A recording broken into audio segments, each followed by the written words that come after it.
L'informatique et l'emploi, voilà maintenant le thème que nous voudrions aborder ce soir en plein CICOB. Jusqu'alors, en effet, dans notre enquête assez poussée sur la télématique, c'est-à-dire le mariage de l'ordinateur, de la télévision et du téléphone, nous nous intéressions à la miniaturisation, à la démocratisation de l'ordinateur et à ses incidences sur les libertés. Seulement, il n'y a pas que ça. Il y a aussi les conséquences de ces bouleversements sur l'emploi. Et là, les avis sont très partagés. Regardez plutôt l'enquête de Jean-Marc Ilouz et de Pierre Issou-Chergeon.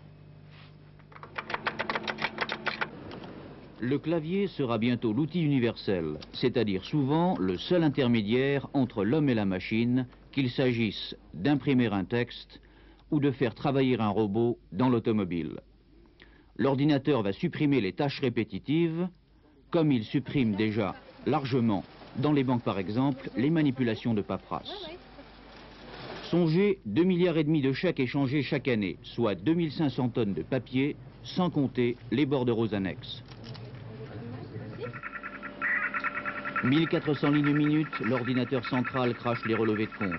Pour l'alimenter, près de 2/3 des 45 000 salariés du Crédit Lyonnais utilisent déjà de manière systématique ou temporaire les services d'ordinateur. Parce qu'elle a coïncidé avec une période de triplement des activités bancaires, cette première informatisation s'est faite sans licenciement. Mais sera-t-il possible demain de concilier ralentissement économique et multiplication des postes informatisés sans toucher à l'emploi ?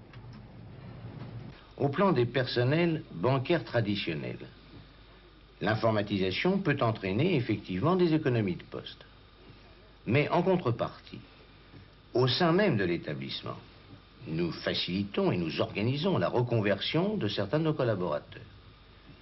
Nous modifions certaines de nos structures, ce qui nous permet d'améliorer les conditions de travail.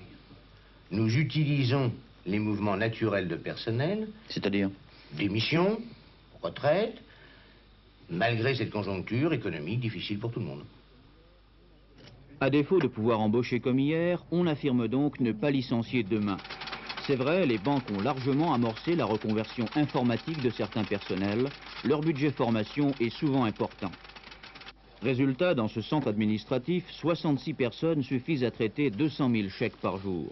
Écriture traditionnelle ou recours à l'ordinateur, chacun peut accomplir des tâches diversifiées, souvent jugées moins astreignantes.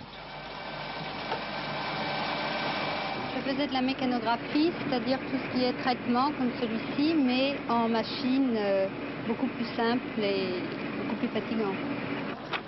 Nous ne sommes pas contre l'informatique, disent les syndicats, mais il faut être vigilant.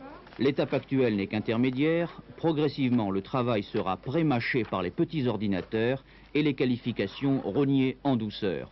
On nous prépare un tout informatique. Les patrons banquiers recherchent actuellement d'autres voies de développement de l'informatique, comme le guichet automatique ou le client.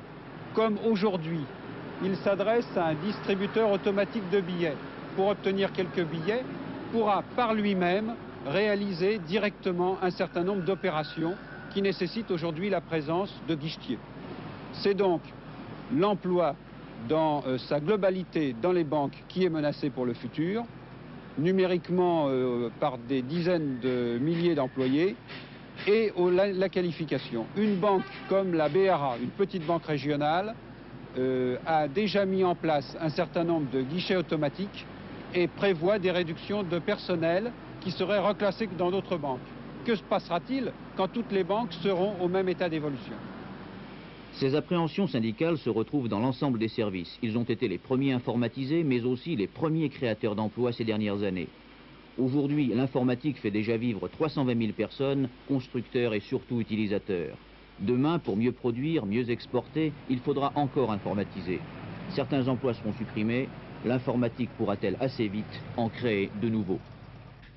Je chiffre pour ma part à 300 000 le nombre de disparitions de postes de travail d'ici 1985. Disparition de postes de travail, ça ne signifie pas obligatoirement licenciement, mais sûrement arrêt de l'embauche. Au moment où, vous le savez, 240 000 jeunes arrivent chaque année sur le marché du travail. Mais il y aura quand même des créations d'emplois. Bien sûr, une dizaine de milliers environ chez les constructeurs, et puis surtout, environ 100 000 dans les services. Vous savez qu'il y a environ 150 000 réparateurs automobiles, alors il va falloir aussi beaucoup de réparateurs de ces nouvelles machines télématiques. Cela dit, le bilan est quand même plutôt négatif, 300 000 contre 100 000, ce qui signifie qu'il faut développer, donc créer des emplois dans toutes les nouvelles technologies électroniques, par exemple les circuits intégrés, parce qu'elles sont les garantes de l'avenir de l'emploi de demain. Aux États-Unis, les fabricants de circuits intégrés emploient déjà 100 000 personnes. Et pour robotiser ces chaînes de production automobile, la General Motors dépensera cette année, concurrence oblige, 30 milliards de francs.